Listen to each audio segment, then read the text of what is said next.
Wow! Hello, good morning mga kamastar. For today's video, welcome back po sa aking YouTube channel. Ayan po, meron naman tayong client customer na nagpa-repair.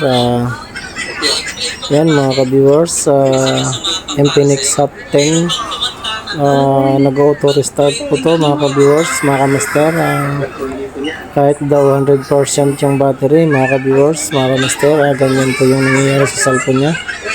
Kaya tara, let's go. Pakita ko sa inyo kung paano gawin. Wow! Mga master, nag-auto restart talaga. Yes! Yan mga viewers, tanggalin na natin yung pinakalikod. Medyo may crack lang to mga viewers kasi dati daw tong nabagsak. Kaya ingatan natin para mabaklas natin ng hindi mapuputol yung pinaka-crack na mga viewers. Yan. Yan, lagyan natin ng thinner para mas mabilis natin mabaklas mga ka-viewers. Yan. Yan, baklasin na natin para makita natin kung ano talagang tunay na sakit nito mga ka-viewers. Ang unang first step natin ito mga ka-viewers ay sa battery fuse tayo magtatap ng jumper wire. Bali hindi natin papalitan yung battery fuse, bali lalagyan lang natin ng supply, ibabalik natin yung supply ng battery fuse mga ka-viewers. Yes! Yan mga ka-viewers, kasi karamihan na sira sa mga ganitong klaseng phone mga ka-viewers ay sa battery fuse lang nagkakaproblema kapag nag-auto restart, tapos nagagamit siya pag naka-charge sa battery fuse lang po yan nagkakaproblema mga ka-master, mga ka-viewers. Kaya tara, let's go, pakita ko sa inyo. Wow! Yan mga ka-viewers, ay napaka-press pa, ay first time pa daw itong napagawa. Yan, press na press pa yung mga tornilyo. Yan mga ka-viewers, nabaklas na natin.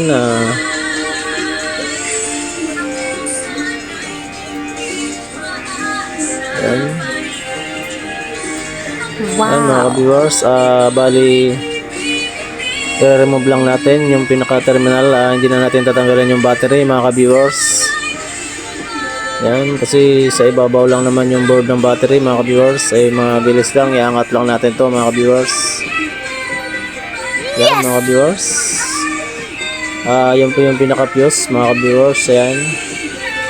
Yan po yung fuse mga ka-viewers. Itatap lang natin yan, lalagyan natin ng jumper wire mga ka-viewers, hindi na natin siya papalitan. Yan yung pinaka-basic technique sa paggawa ng nag-auto restart pag nakagamit na naka-charge mga ka-viewers. Yan. Wow! Lalagyan lang natin siya ng jumper wire mga ka-viewers. Wala na tayong papalitan dyan mga ka-viewers. Lalagyan lang natin siya ng kunting tingga, tapos itatap na natin yung jumper wire mga ka-viewers. Yan. Applyan muna natin ng tingga yan mga ka-viewers para mas makapit yung pinaka-jumper wire. Yan mga ka-viewers.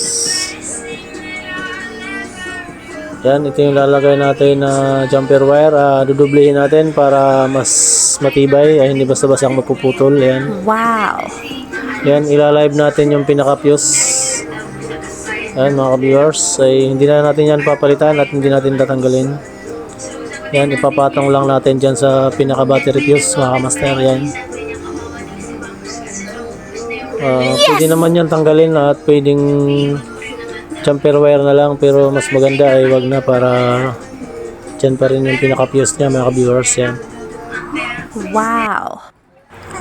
Yan mga ka-viewers, try na natin isara kung naging success yung ating cellphone repair tutorial. Yun po yung pinaka-basic technique mga ka-viewers. Unang first step natin kapag alam natin nag-auto restart pag nagagamit na naka-charge mga ka-viewers, doon muna tayo sa pinaka-battery fuse maggalaw mga ka-viewers. Ay pwede natin itap lang yan kahit hindi mo napalitan mga ka-viewers, mga ka-master. Yun po yung pinaka-basic technique sa paggawa ng mga auto restart na nagagamit na naka-charge. Yan, goods mga ka-viewers, nag-loading na. Yan mga ka-viewers, ay kanina ay hindi po nagaganyan mga ka-viewers. Yan, nagtutuloy na po yung ayan. Success mga ka-viewers. Safe na safe yan mga ka-viewers, ay hindi po yan delikado kapag yan ang pag ginawa natin mga ka-viewers. Legit po yan at napaka legit po yan mga ka-viewers. Tested po yan mga ka-viewers. Yan. Ayan, try na natin i-connect sa wifi kung goods yung supply ng battery, kung hindi bibitaw mga ka-viewers. Yun po yung pinakaunang first step natin mga ka-viewers kapag alam natin na nag-auto restart kapag nagagamit na naka-charge. Doon lang muna tayo magagalaw sa fuse. Wow. Huwag muna tayo magagalaw sa pinaka board mga ka-viewers, at saka huwag muna tayo mag-replace ng battery kapag alam naman natin na hindi pa lubo yung battery mga ka-viewers. Yan. Yan, hindi natin makukonek sa YouTube mga ka-viewers ay wala palang Google account. Yan, goods na mga ka-viewers. Yan mga ka-viewers, goods na, hindi na siya nag-auto restart. Wow. Yan, goods. Please subscribe na rin sa aking YouTube channel mga ka-viewers, TG Pong TV Vlogs mga ka-viewers. Yan. Wow.